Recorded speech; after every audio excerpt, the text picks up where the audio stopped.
మహాగణపతిం మనసా స్మరామి మహాగణపతిం మనసా స్మరామి. TR creations family అందరికీ నా హృదయపూర్వక ధన్యవాదాలు. అలాగే ఈ యొక్క మాసంలో 11వ తారీఖు నుంచి 17వ తారీఖు వరకు కూడా, ఈ జనవరి మాసానికి సంబంధించి 11వ తారీఖు నుంచి 17వ తారీఖు వరకు కూడా ఈ వారం రోజులకి ద్వాదశ రాశుల వారికి సంబంధించి రాశి ఫలాలు ఏ విధంగా ఉండబోతున్నాయి అనేది ఇప్పుడు చూద్దాం. సో ఈ వారం మోస్ట్ ట్రాన్స్ఫర్మేషనల్ వీక్గా మనం చెప్పచ్చు. చాలా చాలా మార్పులు, చేర్పులు, కదలికలు అనేవి ఈ యొక్క మాసంలో, ప్రత్యేకించి జనవరిలో ఈ యొక్క వారంలో ఎక్కువగా ప్రతి రాశి వారికి చోటు చేసుకోబోతూ ఉన్నాయి. అది ఎలాగా మనం చూస్తే కనుక ఒకసారి 13వ తారీఖు నుంచి చూస్తే 13న శుక్రుడు మకర రాశిలోకి అడుగు పెట్టబోతున్నారు.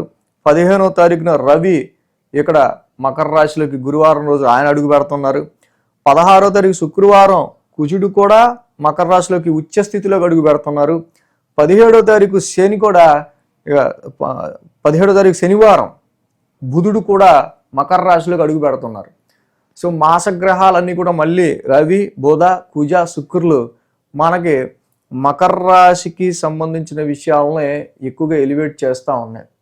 సో మకర రాశికి సంబంధించి మీ రాశులకి సంబంధించి ఏ స్థానం అయిందో ఆ స్థానం మీద ఎక్కువగా కదలికలు అనేవి, వాటి ప్రభావం అనేది ఉండబోతున్న విషయం మనకి అర్థమవుతూ ఉంది. చంద్రుని యొక్క గమనం కూడా మనం చూసినట్టయితే ఇక్కడ తుల, వృశ్చిక, ధనస్సు, తుల, వృశ్చిక, ధనస్సు రాశుల మీదుగా చంద్రుని యొక్క గమనం కూడా మనం ఇక్కడ చూడొచ్చు. ఈ యొక్క గ్రహాలు మార్పు కానీ ఈ వారంలోనే 4 మాసగ్రహాలు మకర రాశిలోకి మారడం కావచ్చు.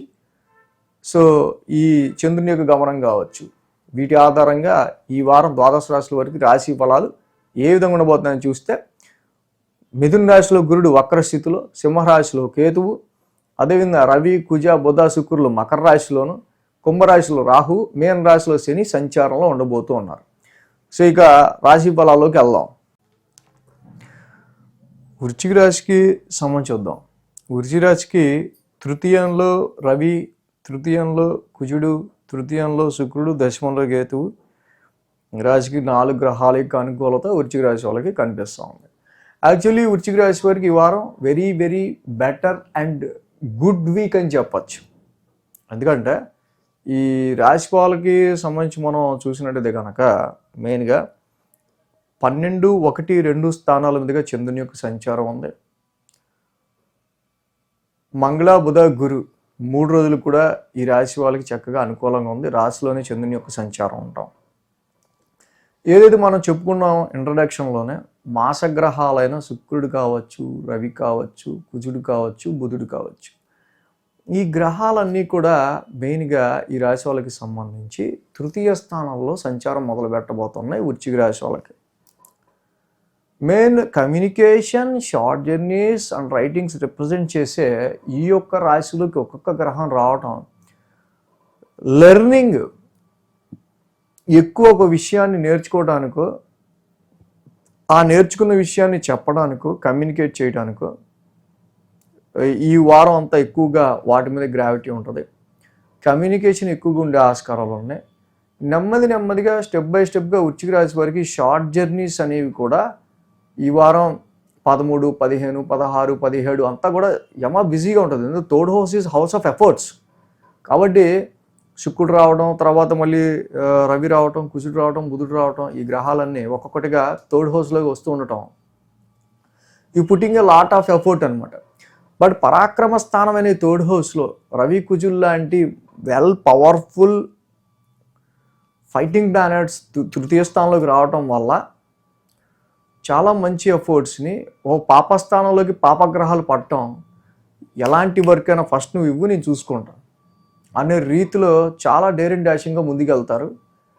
గత 3 నెలల కంటే హెల్త్ కొంచెం బెటర్ అవటం, గత 3 నెలల కంటే స్ట్రెస్ లెవెల్స్ కొంచెం తగ్గి మీ విల్ పవర్ పెరగటం, ఇలాంటివన్నీ కూడా ఈ వారం మనం చూడొచ్చు. కాబట్టి వృశ్చిక రాశి వారికి రవి ఎంట్రన్స్ కావచ్చు, కుజుడి ఎంట్రన్స్ కావచ్చు, ఈ తృతీయ స్థానంలో చాలా మంచి పాజిబుల్ రిజల్ట్స్ని మనం ఇస్తూ ఉన్నాం. వారం ప్రారంభం 12th హౌస్ నుంచి చంద్రుని యొక్క సంచారం మొదలవుతూ ఉంది. జనరల్గా ఆ రాశ్యాధిపతి శుక్రుడు కూడా తృతీయ స్థానంలో ఆయన మిత్రక్షేత్రంలోనే ఉన్నారు. కాకపోతే కొంచెం స్ట్రెస్ఫుల్గా కానీ స్ట్రెయిన్ఫుల్గా కానీ ప్రయాణాల్లో కొంచెం డిలేగా కానీ కొంచెం టైం డిలేగా కానీ కొంచెం ఖర్చులతో కానీ కూడుకునుండే ఆస్కారాలు ఆది సోమవారాల్లో కనిపిస్తున్నాయి.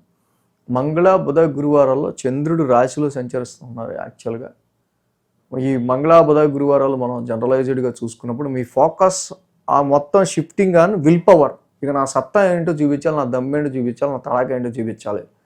పరాక్రమ స్థానంలో ఈ యొక్క కుజుడు మంచి ఉచ్చస్థితిలో ఉండటం వల్ల మంచి విల్ పవర్ని ఇస్తాడు మీకు.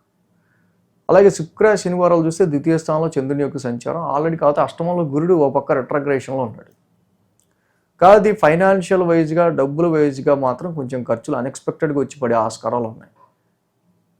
ఈ పొజిషన్స్లో మాత్రం కొంచెం టెన్షను, యాంగ్జైటీ, ఉద్యోగ పరిస్థితులకు సంబంధించిన విషయాల్లో కొంచెం మనకి కోఆపరేషన్ తక్కువ, కంప్లైంట్లు ఇచ్చేవాళ్ళు ఎక్కువలాగా ఉంటుంది. కానీ తృతీయంలో ఉన్న రవి కుజులు మాత్రం ఎలాంటి ఎన్విరాన్మెంట్ అయినా మనం ఫైటింగ్ చేయడానికి ఫస్ట్ రెడీగా ఉంచుతారు. పరాక్రమ స్థానంలో రవి కుజులు ఉండటం అనేది అటు గురుడు అష్టమ స్థానంలో ఉండి టెన్షన్ క్రియేట్ చేసినా, ఏది ఉన్నా పరిస్థితులు ఎలా ఉన్నా ఈ పరాక్రమ స్థానంలో ఉన్న రవి కుజులు మాత్రం మంచి విల్ పవర్ ఇస్తారు. అటు ఇది మెయిన్గా ఏ వర్గానికి చెందిన వాళ్ళని బిజినెస్ కానివ్వండి, ప్రొఫెషన్ కానివ్వండి, విద్యార్థులు కానివ్వండి, ఎవరికైనా సరే. So through your will power you achieve anything అనమాట. మీ యొక్క పరాక్రమంతో దేన్నైనా మీరు అచీవ్ చేయగలుగుతారు. ఈ వారంలో నెమ్మదిగా జరుగుతున్న short journeys, communication, self efforts ఎక్కువ పెట్టాల్సి రావడం, ఇవన్నీ కూడా మనకి ఎక్కువగా కనిపిస్తూ ఉన్నాయి. కాబట్టి ఈ రాశికి మెయిన్గా అష్టమ గురుదోషం మాత్రం ఎఫెక్టివ్ చాలా ఉంది. కేజింపావు శనగలు ఒక ఎల్లో క్లాత్ దానం చేయండి. దత్తాత్రేయుడి గుడికి వెళ్ళండి. ప్రతి గురువారం దత్తాత్రేయుడిని ఆరాధించండి. చక్కగా దత్తపారాయణం చేసుకోండి. ఇంకా మంచి రిజల్ట్స్ అనేవి ఈ రాశి వాళ్ళకి కంపల్సరీ ఉంటాయి. వారం ప్రారంభం చంద్రుడు 1000 స్థానంలోనూ, తర్వాత నీచలో రాశిలోకి వస్తున్నారు. కాబట్టి దధిశంక తుషారామం చంద్ర నవగ్రహ శాంతి మంత్రం చదువుకోవటం, ప్రతిరోజు శివాలయ దర్శనం చేసుకోవటం ఈ వారం చాలా మంచి ఫలితాన్ని ఇస్తుంది. ఈ వీడియో కనుక మీకు నచ్చినట్లయితే లైక్ చేయండి, షేర్ చేయండి. మరిన్ని అప్డేట్స్ కోసం సబ్స్క్రైబ్ చేయడం మాత్రం మర్చిపోకండి.